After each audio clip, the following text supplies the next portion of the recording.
사람이 살지 않는 빈집에 한 달치 수도 요금으로 자그마치 150만 원이 나왔다면 이게 뭔 일일까요?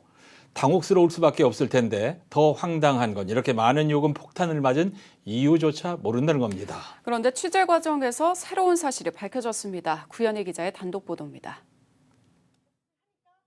올해 2월 30대 한모 씨는 아무도 살지 않는 시골집에 수도요금 고지서를 받고 깜짝 놀랐습니다. 한 달간 무려 531톤을 사용했다며 156만 원이 청구된 겁니다. 1년에 한두 차례 비어있는 시골집에 들르곤 했던 아버지가 사망한 건 지난해 1월. 그런데 그로부터 10달이 지난 지난해 11월과 12월에 걸쳐 500톤이 넘는 물이 사용된 걸로 나온 겁니다. 이전까지 사용요금이 없었던 탓에 계량기 고장은 아닌지 상수도 사업본부에 문의했지만 돌아온 건 이상이 없다는 답변뿐. 점검 결과 누수도 없었습니다. 이건 누수도 아니고 원래는 계속 0톤 이러다가 갑자기 이 한 달만 그렇게 되니까 이제 그렇다니까 뭐 저도 확인할 수 있는 방법은 없으니까. 그런데 취재 과정에서 몰랐던 사실이 드러났습니다. 수년간 수도 검침이 제대로 이뤄지지 않았던 겁니다.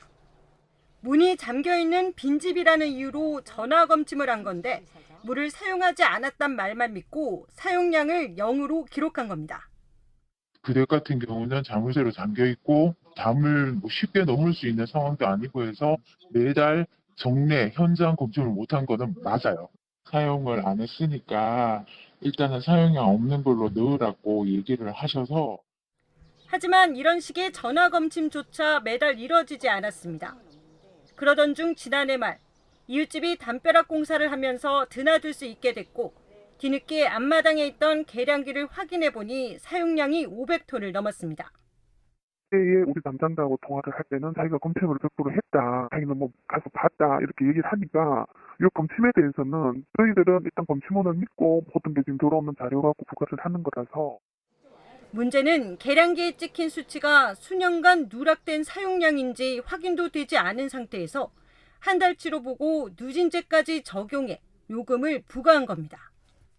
500톤 넘는 물을 사용했다는 것도 받아들이기 힘든데 이걸 한 달 동안 사용했다는 건 말이 안 되고 검침이 제대로 돼서 조금이라도 있는 걸 알았다면 아버지도 주의를 하셨을 거고 조치를 취하지 않으셨겠어요. 이런 식으로 묻지마 요금 폭탄은 아니라고 생각됩니다. 결국 뒤늦게 요금 재산정에 들어갔습니다.